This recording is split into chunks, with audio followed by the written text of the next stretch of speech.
The orbits of the planets in the solar system seem to be stable and unbeatable in the way they should be. In fact, scientists have not found evidence of changes in planetary orbits in the last billions of years. It is likely that all planets remain in their orbits until the moment the Sun expands to become a red giant. Hello guys!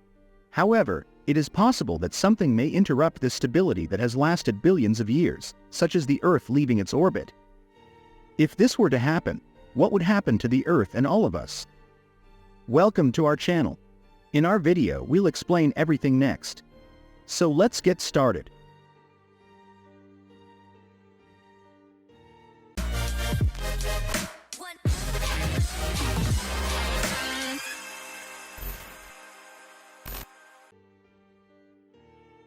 Those who destroy orbits. In the primordials of the solar system, this was a much more chaotic and fun place than it is today. Previously, it was believed that the planets had formed in very similar positions to those of their current orbits, but recently it was discovered that this was not the case. The orbits of the planets are subject to the gravitational influence of the Sun and one of the others, and therefore are always changing. In addition, there were more planets in the solar system at that time than now. Extra planets were expelled from their orbits due to collisions with other planets or the influence of gas giants. Currently, these orphaned planets of the galaxy do not belong to any stellar system and wander through the galaxy's nucleus, orbiting directly around it, as well as the stars. These objects are difficult to detect as they do not emit light, but there is a significant quantity of light around them, and its number is estimated to exceed that of the stars. As mentioned above, the orbits of the planets are currently stable. However, events that could disturb everything can occur. For example, the entry of objects such as brown dwarfs, with about 20 times the mass of Jupiter, or frozen super-Earths, with 5 to 7 times the mass of the Earth in the solar system. Probably, when we realize their existence, it is too late, and they are already inside the solar system. These objects can follow hyperbolic or parabolic orbits. This means that they can approach the Sun once and then continue to move away, or they can start orbiting following the principle of long-term planets returning every few million years. However, this is not so important for us. What is much more important is that these objects can enter the solar system in any direction, not necessarily along the Earth's orbital plane, which could cause the ejection of the Earth from the solar system, or its transformation into a satellite of these errant planets.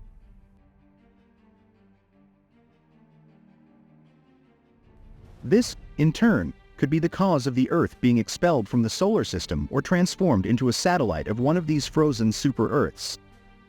In the second scenario, due to the reason mentioned above, the Earth's situation would not change fundamentally. In other words, we would be in interstellar space, or we would remain in the solar system, but approaching the Sun every 1,000, million or billion years. In any case, one of the scenarios I will present next awaits the Earth. If these invaders in the solar system are stars, the situation will become even more critical. Let's explain everything in order. The Great Ice Age period. Unwanted guests approach gradually. If they are planets, they will appear as very bright stars at night, becoming increasingly bright as they approach the Earth, eventually becoming visible during the day. This is similar to how sometimes the moon is visible in the sky during the day, but unlike the moon, this object will approach the Earth and become increasingly bigger and brighter. The development will be similar if the intruder is a small star, but eventually it will become a second sun during the day, and the night sky will be covered by a sinister red light. There may even be a great climate change on a large scale, such as the melting of ice, the increase in sea level worldwide, and the sinking of coastal areas. This alone would be a great disaster, but the worst is yet to come. Over time, the unwanted guests will become more and more tenuous and small in the skies of the Earth. However, the same will happen with the Sun. What will happen depends a lot on the mass of the intruder itself. The bigger the intruder and the closer he passes from the Earth, the worse the situation will be. If the Earth is literally expelled from orbit at high speed, the advance of the freezing will occur inevitably faster. However, the Earth's crust is not used to such speed, which will cause great tension. This will result in extremely destructive earthquakes and volcanic eruptions, and the crust will completely break, sinking into a lava ocean.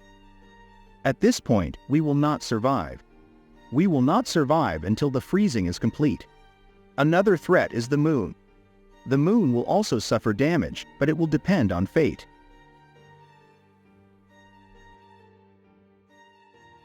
If it remains a moon of the Earth, it will move away or collide with the Earth.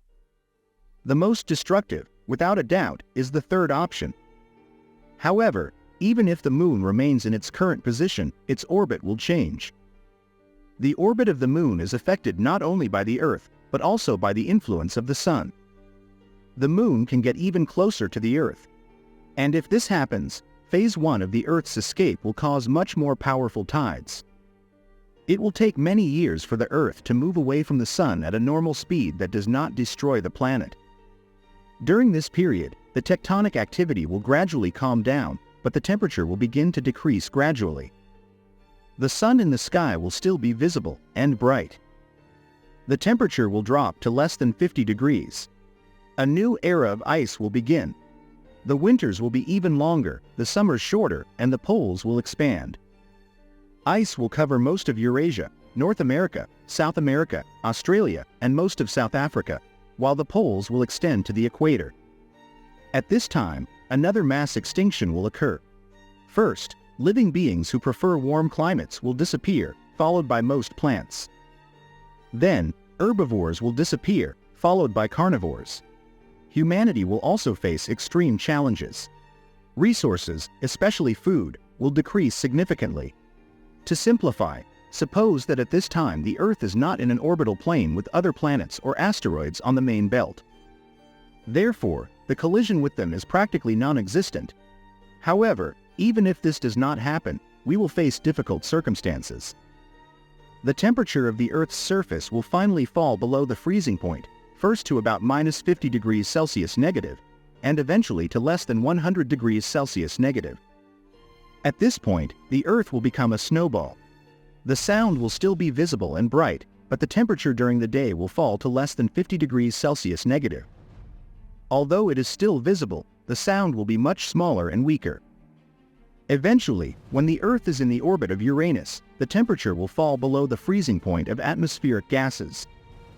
Most of the gases in the Earth's atmosphere, nitrogen and oxygen, will turn into snow and rain on the frozen surface. The Earth will temporarily recover a hydrosphere, but it will no longer be a water hydrosphere. Eventually, the atmospheric gas will completely cover the hydrosphere, and the surface will be made up of a shallow sea of mixed gas, with ice underneath.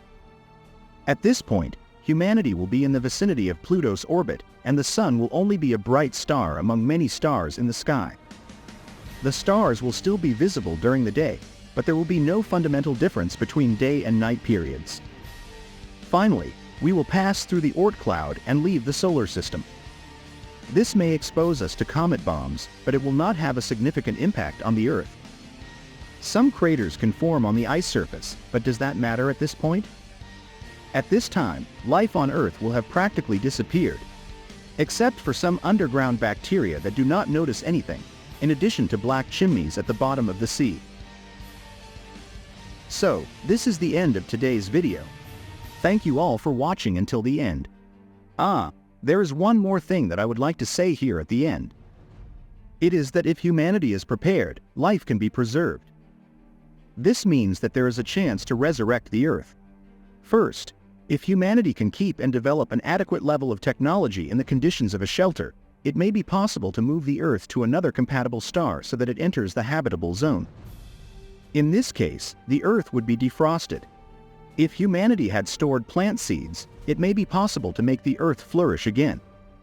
Or, eventually, a compatible star can be found and humanity can move from Earth.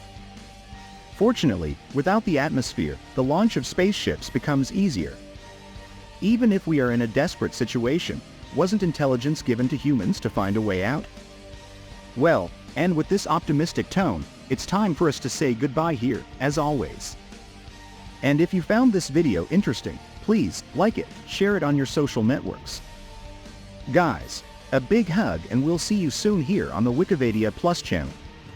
Until next time, bye!